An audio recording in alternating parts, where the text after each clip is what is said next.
ইমনের চক্রান্ত জানতে পেরে সিঁদুরদানের আগে বিয়ের মণ্ডপে এসে নিজের পরিচয় জানালো সুধা। হ্যাঁ বন্ধুরা, আমরা এমনটাই দেখতে পাবো শুভ বিবাহ ধারাবাহিকের আগামী পর্বগুলোতে।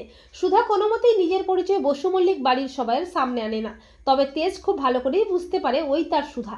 তেজ ইশিকাকে বলে, আমি তোমাকে বিয়েটা করতে শুধুমাত্র রাজি হয়েছি যাতে করে সুধা স্বীকার করে যে সেই আমার সুধা, আমার পাশে অন্য কাউকে সহ্য করতে পারে না আমার সুধা।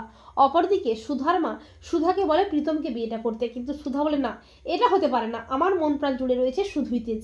এরপর অফিসার আশুতোষের কাছ থেকে ঝিনুক জানতে পারে ইমনই ছদ্মবেশে তেজকে মেরে ফেলতে চেয়েছিল।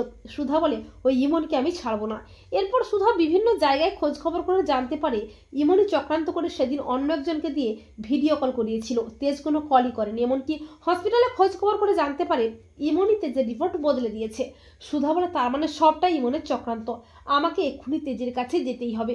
অপরদিকে তেজ ও ইশিকার বিয়ের সমস্ত নিয়ম কানুন হয়ে যায়। এরপর যখনই সিঁদুরদান হবে করে, ঠিক তখনই সুধা এসে চিৎকার করে বলে, দাঁড়াও তেজ, আমি তোমার সুধা, আমি সব বুঝতে পেরেছি, সবটাই ইমনের চক্রান্ত। 5 বছর আগে ইমনই চক্রান্ত করে রিপোর্ট বদলে দিয়েছিল, তোমার মুখ বসিয়ে ভিডিও কল করিয়েছিল, এমনকি রথের দিন ইমনই তোমাকে মারতে চেয়েছিল। সুধা বলে, তেজ তুমি আমাকে ক্ষমা করে দাও, তোমাকে আমি অনেক কষ্ট দিয়েছি, তোমাকে ভুল বুঝেছি। তেজ বলে, সুধা আমি জানতাম তুমি ঠিক আমার কাছে ফিরে আসবে, আর ওই ইমনকে আমি ছাড়বো না, ওর জন্য আমরা 5টা বছর আলাদা ছিলাম। তো বন্ধুরা, তোমরাও এটাই চাও তো যে ইমনের চক্রান্ত জানতে পেরেই সিঁদুরদানের আগেই যেন সুধা নিজের পরিচয় জানিয়ে দেয় তেজকে? কমেন্ট করে এক্ষুনি জানিয়ে দাও তোমাদের মতামতটি।